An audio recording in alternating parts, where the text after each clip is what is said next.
Ramble. Another edition of the Racing Ramble. Yes, Chad Yeomans is with me today from Betway. Chad, what a wonderful weekend we had last weekend. A lot of very good performances. A lot not quite so good, a lot of iffy rides as well, I would say.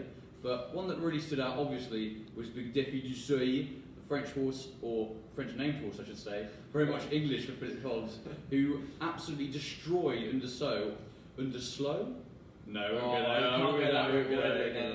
He's very good though, wasn't he? He was very good. He was so good. The race fell apart. Correct me if I'm wrong, but I think the race fell apart for him. Yeah. I know a lot of the analytics people are talking about how the 143 rated Maracuja got so close to them. Oh, I don't believe that. No, well, he runs out of his skin at Ask anyway, doesn't he? He does, and he actually, to be fair, he's not a bad horse in his own right. I think it could mean he's well handicapped. Yeah. I think that's what it means. He could be very well handicapped actually. Definitely can only do what he's done. I've been the first to crab on some of our other shows where I've been the first to crab and say I don't think he is exceptional, but he's been out 3 times this season. He's won it 3 times and he's won in pretty good style. Can't ask for much more, can you? No, you can't. You can't. I do think Cheltenham with Chacun Poursoir, a fresh Altior, Silo Emery, who I think is he's a bit of a machine, isn't he? I think he is, and I think the guys at Willie's Yards and Ruby think he's pretty special as well, Silo Emery. As well as Aplutard, who beats. Well, if they all turn up, it's going to be sublime. Ridiculous. The Betway Champion Chase this year could be the best race in the festival. Absolutely. I believe that. I do think that Defi is the one to beat now. I mean, you'd have to say that. A Tingle Creek win, a Clarence House win. He's done nothing wrong. He keeps getting better. How can you say he's not? It's because we've seen him the most. True. He's the most exposed this season. True. He's also done the best. Done the most in terms of form. Yeah, but you can only come out and be the best if you've been in the most races. Chacun Poursoir's finished second once. Had he won, Aplutard, has he done the most? I would say that Aplutard has done probably just about. I mean, he's nearly done the most, not quite as much as Defi. I would say he's slightly below. So, okay. But I mean, it was a very good performance at Leopardstown, to be fair.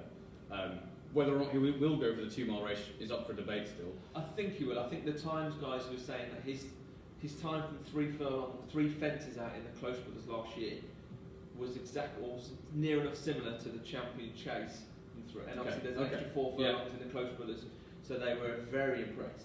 Okay. And if he does do those kind of numbers again, I mean, he beat Chacun Poursoir, friends, but to me, absolutely did. I mean, I don't think Chacun Poursoir probably needed to run as much as was said afterwards, because Willie would have had him absolutely right for that, I'm sure. Oh no, he came there lobbing and tanking. Exactly. He came there like he was a horse fit and ready to go.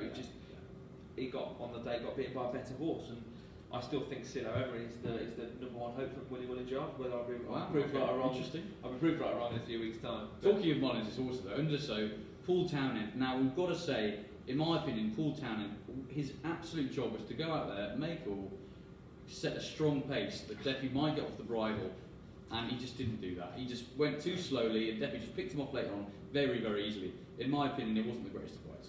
No, I mean, I'm certainly not going to mention or comment on people's rides just simply because I've never sat on a horse. Fair enough. However, as an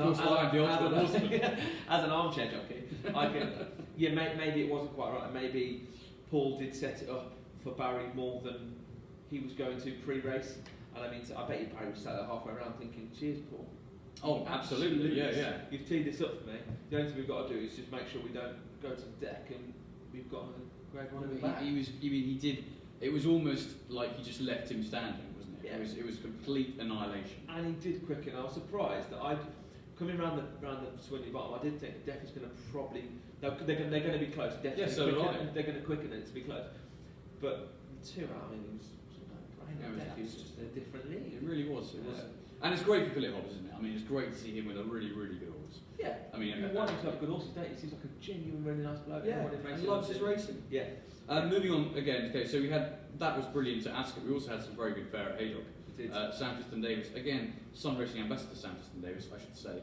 He was riding out of his skin once again. I mean, both his rides, Ballyandy and Stolen Silver, were absolutely brilliant. Yeah. Haydock, as has proved more than 1 or 2 occasions this season, horses who tend to be out the frame, or at least close to out the frame, can fly home and collar the ones who get retired later on. Yeah. We saw that both from Ballyandy and from Stolen Silver, but the thing that matters here is that Sam Twiston-Davies... common denominator in all these. The common denominator, the running theme is Yeah. that Sam is a brilliant, brilliant rider who is riding even more brilliant than he usually is. I can't disagree with that. Yeah. I mean, I was not against that. It's not fair, but I wasn't Sam's biggest fan, should we say, about 8 years ago. When he first, or maybe 5 years ago, when he got the job with Paul Nicholls, I just thought he wasn't quite there yet. He was still young then, wasn't he? Okay, yeah, that was for no other reason than lack of experience. If you look at the best jockeys over time, you want them to be in their prime. That is it, and it just comes with race riding experience. Sure. And he just wasn't there. But now, you wouldn't want anyone else on your horse. No. And I tell you what, his strength in a driving finish, as we saw, is all action, isn't he? You know he's going to get close if he's in that drive. There's a picture online of him going over the line on Ballyandy with Nico in the middle of on Pentland Hills, and then Cornerstone lad slightly behind. And look how high his feet are. Yeah. His toes are almost touching the spine of the horse. Amazing. And that's just the way he's riding the horse with so much upper strength. Yeah. And do you know what? I think he's a phenomenal jockey. He's riding on Canda's Oboe and the King George. He's brilliant, and I think he doesn't get enough. I don't think he gets enough praise. I agree. Hopefully he will start to get that now.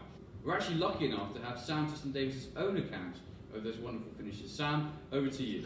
Obviously, thank you very much for all the messages. Two incredibly tough horses, both really wanted it. Obviously makes jockeys' life a lot easier when they want it as much as those two did. And then great day obviously down at Ascot for Jamie and John Neild as well. So great day for two families, and obviously lovely to be able to do it all together. Thanks, Sam. That was fantastic. Now, last but not least, we're going to talk about what caught our eyes. I'm going to stick with Sam Brown, Anthony Honeyball's chaser, who is improving leaps and bounds and put up a very impressive performance, I would say, in the Greater Novice Chase, beating one of Dan Skelton, I should say, a quite highly regarded horse, Night in Dubai. He really cleared away very nicely, jumped very well. Anthony Honeyball thinks a lot of this horse, and I cannot wait to see him when he comes out next time. Now, Chad, I know you've got a lot of horses you're keen on. Please reel them off. There's the Notebook who's getting a few entries this week. On Wednesday, I mean, I know a lot of people mentioned Shishkin and how impressive he was. He was really good. Yeah, he was very good. Very good. We've seen plenty of support with him. We opened it up. We introduced him after the new novice hurdle at 11-1 for the Supreme Novices. The Betway punters have come and come again. He's now 6-1. 6-1. Extraordinary. It's a really wide open Supreme, really. And there are plenty that might still go to Ballymore, might not run, and Chantry House has been thrown into the mix, but Shishkin is one that I think he'll go there. Okay. I think that's why the Betway punters have backed him. He was really impressive. But on the same card in the bumper, Your Darling for Ben Pauling. I know Henrietta Knight's come out and said it's the best horse she's had since Best Mate, which I don't know how many horses she's had through her ranks she's bought herself, so it might be the second. Which it might not be the biggest biggest group to judge from, but apparently she's bought a point horse. I forget the name. It begins with a G, but I'm sure that the Anoraks on here on Twitter will find out, and Facebook will find out who the horse is called and who it's going with. Apparently it's a big new owner who's purchased this horse for 400 grand or 450 grand. He's very, very smart. Okay. If they love this Your Darling, tanked through the race, absolutely loves. He always looked like never looked like he was getting beat. Quickened, stayed. And Ben Pauling has come out since and said this horse has just got everything. And who did he beat? None other than Flinter Sacre, indeed. Sprinter's brother, I think. Yeah. So that I think we'll definitely see more. He's going to Aintree, where Betway are the official betting partner of the Grand National fixtures. So hopefully see him there in the bumper. So that'd be well, that's class. Completely. And I think we'll also see the horse we saw on Thursday for Willie Mullins, Panic Attack. Okay, I've gone favourite for the champion bumper at Cheltenham. I don't quite think she'll go there. Yeah, it seems a bit of a reaction. No, it does. I mean, she it's only market raising. But she won. At least decent listed contest, but she won really easily. I think she'll go to the Mayor's bumper at Aintree. It seems a bit more suited. Yeah. I know for the champion bumper, you almost need to be a big, stocky 3-mile chaser in making. Yeah. And I don't know whether she was just too quick, maybe a bit too fragile at this stage in her career, but she was also very impressive. And then Esky Lane in the bumper at Punchestown on Saturday for Gordon Elliott. Gordon made, as I said, there's 2 or 3 bumper horses. He's got not as many as he's had previously, but this Esky Lane was really catching his eye in the morning. Fantastic. Finished second, first time out, backed off the boards a couple of November time, but then came out and did justice on Saturday. He looked very smart, and it wouldn't surprise me to see him go incredibly close to the bumper. Excellent. And one of the horses, of course, who is going for the Betway Aintree Festival is Thomas Darby, who won very good style at Ascot on Saturday. He's likely to go for the 2-mile 4 Aintree hurdle, where of course he would have probably a very good chance if he is kept fresh. He seems to be back to his best that day, carrying top weight in quite a hot race.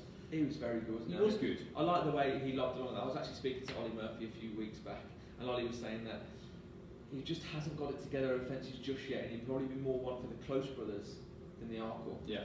But there's just so many nice pots over hurdles. No, stick to what you're good at. Yeah, and he'll go back fences, go back over fences next year. But from that same race, can we just make a note? Betway. I tell you what, when he gets better ground and he goes back to 2 miles, he travels so well. Yeah, I genuinely think we'll see him in the Imperial Cup, and he'll probably go for the Imperial Cup and try and do a double at the festival. But 2 miles, better ground. I think he'll escape the myth of French horses needing this deep ground. He's got really nice movement, travels so well, jumps quite efficiently.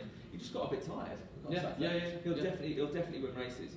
Watch his race back in the Triumph last year. He was banged there until 2 hours. They obviously think he's more handicapped than this. Yeah, completely. And he'll definitely win your races. And from a less fashionable stable, the horse that finished second, Song for Someone from Thompson and John. Oh, what a race! 5-year-old carried 11 stone 5. I mean, hawking race. He's a really useful horse. I promise you to be winning races and be winning races over fences when he goes. Maybe next season or maybe the season after. But there's plenty to take. Plenty winning and over. Tremendous stuff. Absolutely, I completely agree. One I will mention very quickly is the hardy, the stalwart Vintage Clouds, who annihilated his opposition in the Peter Marsh chase. He loves Haydock, and he won so easily. It almost looked the kind of performance that Bristol de Mai produces at Haydock, in the same kind of vein. And I have to say afterwards, I was thinking, well, the Betfair chase next season wouldn't be the worst idea in the world, because he obviously goes so well at the track. There'll only be 5 runners. And indeed, and of course, it is a track that is horses for courses. Yeah, no, absolutely. So Sue Smith, if you're watching Vintage Clouds, Betfair chase next season, I will see you there.